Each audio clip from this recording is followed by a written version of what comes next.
Democratic Senator Chris Coons of Delaware. Senator, good to see you. Thank you for being with us. Good to be with you, Allie. Your response to the president calling these detention centers beautifully run. Well, Allie, this is another example of a tragic misstatement by a president who has demonstrated a willingness to use cruelty to children as a tool of immigration policy. I'll remind you, a year ago, his intentional decision was to follow a zero-tolerance policy that led to children being separated from their parents after crossing our border. This latest episode where an internal investigation by the Inspector General of the Department of Homeland Security's own IG concluded that there were dangerously overcrowded and inhumane conditions at these detention facilities. A significant number of children, Allie, are being held in unlicensed and for-profit detention centers, and I think all of us in Congress should be doing more to make sure there's both effective oversight and that these conditions are improved significantly, promptly. And in some of those for-profit detention centers, the price per child per night that taxpayers are paying are more money than any American would ever pay for a hotel room. However, in an opinion piece in the Washington Post, former Homeland Security Secretary Jay Johnson argued the Democrats need to be careful, Senator, with their rhetoric on migrants, writing that, quote, while Americans should be outraged about the treatment of migrants, they shouldn't espouse extreme policy proposals that are unworkable, like decriminalizing unauthorized entry into this country. I think he was making a reference to things that came up during the Democratic debates. But there have been suggestions by some Democrats that it should not be a criminal matter if you enter the country illegally in an unauthorized manner. Your take on that?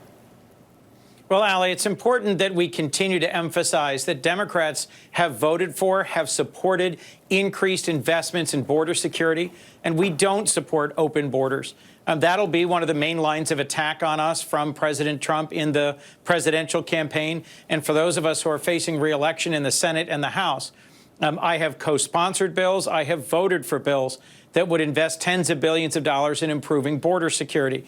And there are folks who have been mischaracterized as supporting the abolition of law enforcement and border patrols. So I would agree with former Secretary of Homeland Security Jay Johnson that it's important for us to continue to fight for border security and for humane immigration policies. The two can be achieved in our country. In fact, we should accept nothing less. Senator, we have so much news to get to. I'm going to move on to another story. After leaked memos revealed that the United Kingdom's ambassador to the United States called Donald Trump inept, insecure, and incompetent, the president is now firing back.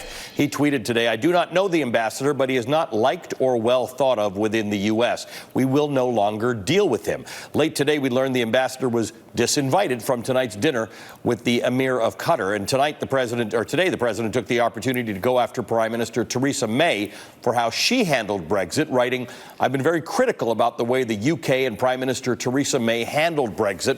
The good news for the wonderful United Kingdom is that they will soon have a new Prime Minister." And finally, Senator, late today, the UK government released a statement calling the leak unfortunate, but says it continues to support the ambassador. What's your take on this? I know Ambassador Darrow. I've worked closely with him. And frankly, the long and close and important relationship between the United States and the United Kingdom shouldn't be disrupted by this dust-up. The reason countries have ambassadors overseas is to offer their frank assessment on what's going on in foreign capitals. And this unfortunate leak by a newspaper in the United Kingdom of what was supposed to be a confidential cable I don't think should be allowed to be a significant impediment to what is a really important relationship. We share values, we share history, we share priorities with the United Kingdom, and the ways in which President Trump has unsettled or destabilized our relationship with the United Kingdom concern me greatly. I think this flap over this one cable by Ambassador Darrow will soon blow over. Senator, you wrote a piece in The Atlantic titled "Democrats Need to Talk About Their Faith," in which you pointed out that Democrats can fight for our progressive values while also identifying with the religious backgrounds that are so important to tens of millions of Americans. It's a great piece, and I think everybody who can should read it. Why'd you write this? What was the point you're trying what prompted you to want to talk about faith and Democrats?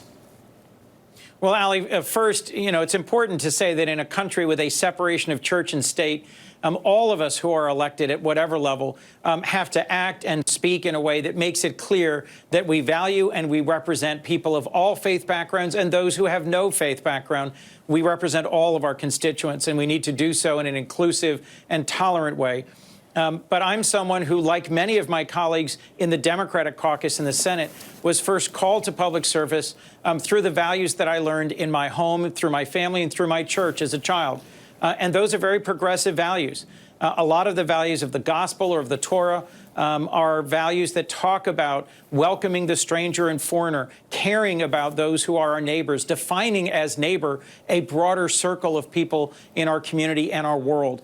A lot of what animated the U.S. civil rights movement was faith-based concern for the treatment of others in our country. And I think it's important, if we want the average American to understand the heart of those who seek to represent us as our next president, that our candidates who are running for office, like Joe Biden, like Cory Booker, like Elizabeth Warren, like Pete Buttigieg, to continue speaking about how faith moves them. I know Joe Biden well, I know his character, and I know his heart. And I know that his faith has gotten him through some incredibly hard times in his life. And I think it frankly is a good thing when people understand that that's how he's been able to get back up after life has knocked him down. Senator, it's a thoughtful piece. Thank you for writing it, and thank you for joining me tonight. Senator Chris Coons of Delaware. Thank you, Up next, congressional Democrats are sparring over a 4.5